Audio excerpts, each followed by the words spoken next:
pusieron una guardia de centuriones afuera. Así que parece que estos líderes religiosos creían más en la resurrección de Cristo que sus propios discípulos. Aleluya, oh gloria a Dios.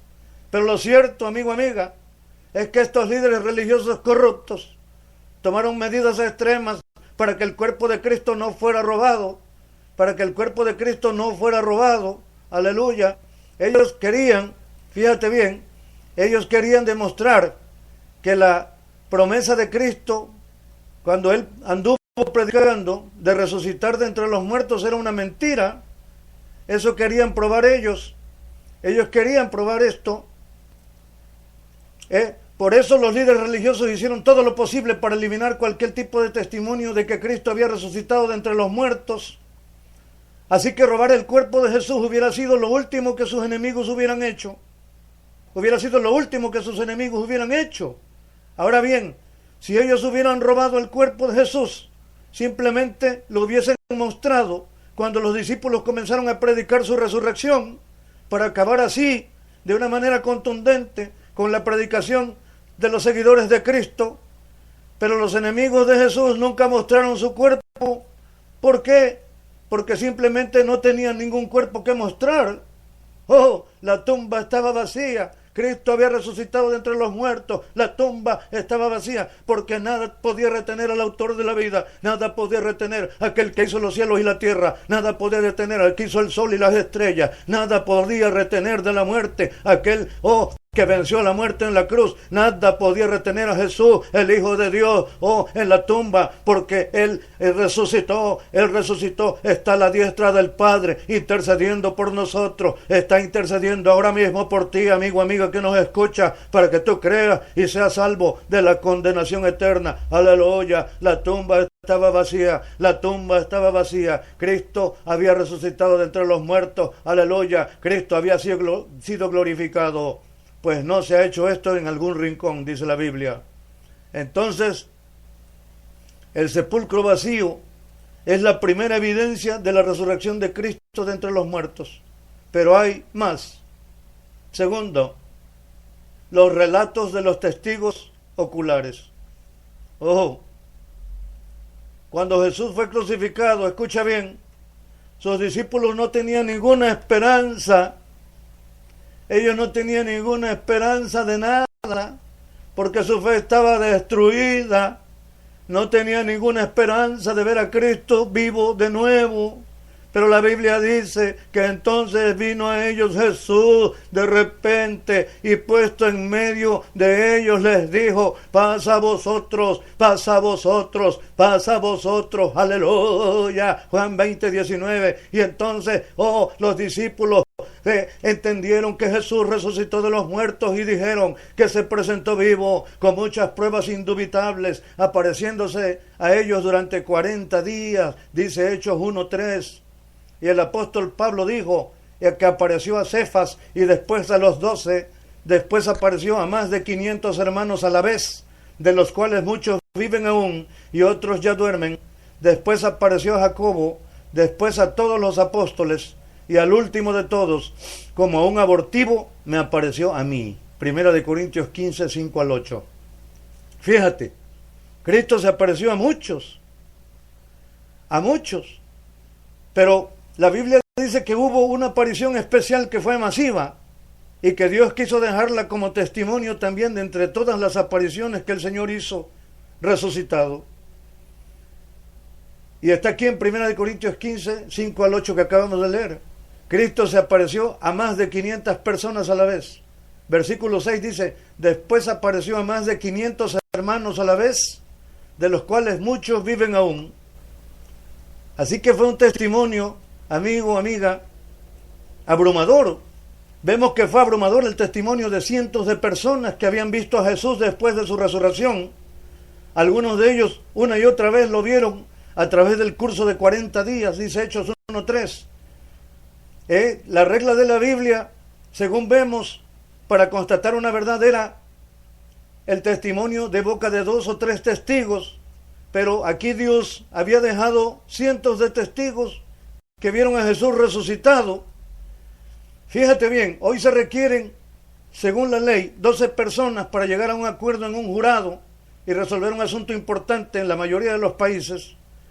Y aquí literalmente cientos de testigos oculares estaban de acuerdo en que Jesús resucitó de entre los muertos. Es más, ni una sola persona apareció diciendo que había visto su cadáver después del tercer día, ni siquiera para contradecir ninguna de las pruebas.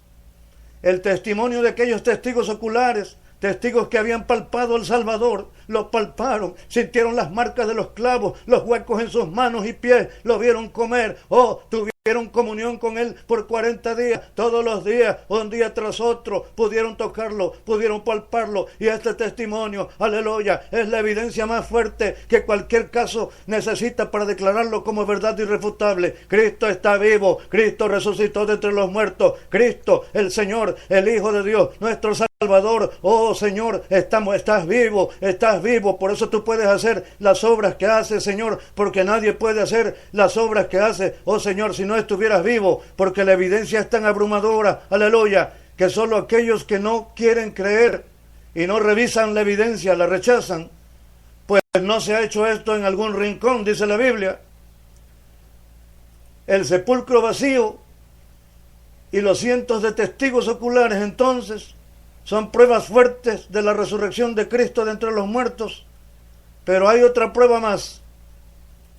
Tercero, el martirio de los apóstoles. El martirio de los apóstoles. Fíjate bien, si la resurrección era una mentira, ¿por qué cada uno de los apóstoles entonces murió por predicarla a los cuatro vientos? Esta es una pregunta tremenda. Porque los apóstoles no solo continuaron predicando la resurrección de Cristo, sino que hasta prefirieron dar su vida en vez de negarla. Al leer la historia de la iglesia nos encontramos con que cada uno de los apóstoles, con excepción de Juan, que fue torturado y exiliado, tuvieron muertes horribles porque predicaron que Cristo había resucitado de entre los muertos. Y en la historia de los hombres jamás se ha sabido que muchas personas estuvieran dispuestas a dar su vida por lo que sabían que era una mentira. Y en esto, amigo, amiga, uno suele preguntarse por qué Dios permitió que los apóstoles y todos los primeros cristianos pasaran por esos sufrimientos tan tremendos y por esas torturas tan tremendas. Mas aquí tenemos como prueba la fidelidad, el carácter, el sufrimiento y la muerte de estos testigos, la mayoría de los cuales sellaron sus testimonios con su sangre, y esta es una prueba indubitable de que la resurrección que ellos predicaron es verdad. Cristo está vivo. Cristo salió de la tumba porque la tumba no podía retenerlo. Él se apareció a muchos, a más de 500, a muchos, a Pablo, a Pedro, a los apóstoles. Ellos lo vieron, pudieron tocar sus manos, sus pies. Y estos mismos hombres murieron torturados de diferentes formas, tan solo porque dijeron que ellos fueron testigos de la resurrección de Cristo de entre los muertos. Fíjate qué tremendo. Todos sus seguidores fueron torturados y muertos a causa del testimonio. El apóstol Pedro, por ejemplo, fue azotado severamente y después crucificado de cabeza. Andrés fue crucificado en una cruz en forma de X. Jacobo, el hijo de Zebedeo, fue decapitado. Juan el apóstol fue puesto en un caldero de aceite hirviendo y después fue desterrado a la isla de Patmos. Felipe fue azotado y después crucificado. Natanael, el verdadero israelita en quien no hay engaño, de quien dijo Jesús, fue a la postre despellejado vivo y después crucificado. Mateo el evangelista también fue decapitado. Jacobo, el hermano del Señor, fue arrojado desde el techo del templo y asesinado a golpes. Tadeo fue matado a flechazos. Marcos el evangelista fue arrastrado hasta que murió. Y el apóstol Pablo, de quien habla esta historia de este mensaje, fue decapitado. Y Lucas el evangelista, que escribió el libro de los Hechos y el evangelio de Lucas, fue colgado en un árbol de olivo. Y Tomás el Dídimo fue atravesado por lanzas y tirado a las llamas de un horno. Oh, escucha bien, estos hombres pasaron por un terrible sufrimiento y tuvieron muertes horribles porque decían que Cristo resucitó de entre los muertos, y los hombres no mueren por algo que no han visto. Estos hombres vieron a Cristo después que resucitó del sepulcro. Esa es la razón por la cual la tortura y la muerte misma no los detuvo de proclamar: Cristo ha resucitado de los muertos, Cristo está vivo, Cristo ha resucitado de los muertos. Estos hombres cambiaron de incrédulos cobardes a mártires sin miedo porque habían visto a Cristo después que resucitó del sepulcro. Y así podríamos hablar, amigo, amiga, todavía de más evidencias de la resurrección de Cristo, pero tal vez no te convencería. ¿Por qué digo esto? Porque la Biblia dice que algunas personas que vieron a Cristo después que resucitó de los muertos todavía dudaron, en Mateo 28, 17. Así que lo que tú tienes que hacer es venir a Cristo por fe y solo por fe. Como dice Jeremías 29, 13, me buscaréis y me hallaréis, porque me buscaréis de todo corazón. Amigo, amiga que me escucha, la palabra de Dios dice que Cristo se hizo carne y vino al mundo a morir en una cruz para llevar sobre él todos nuestros pecados, todos tus pecados. Y esto lo hizo Jesús con un propósito. Este propósito está escrito por Dios en Juan 3:16, porque de tal manera amó Dios al mundo que ha dado a su Hijo unigénito para que todo aquel que en él cree no se pierda, mas tenga vida eterna. Y el Señor lo ratifica claramente también en 1 de Juan 5, 11 y 12. Este es el testimonio, que Dios nos ha dado vida eterna, y esta vida está en su Hijo.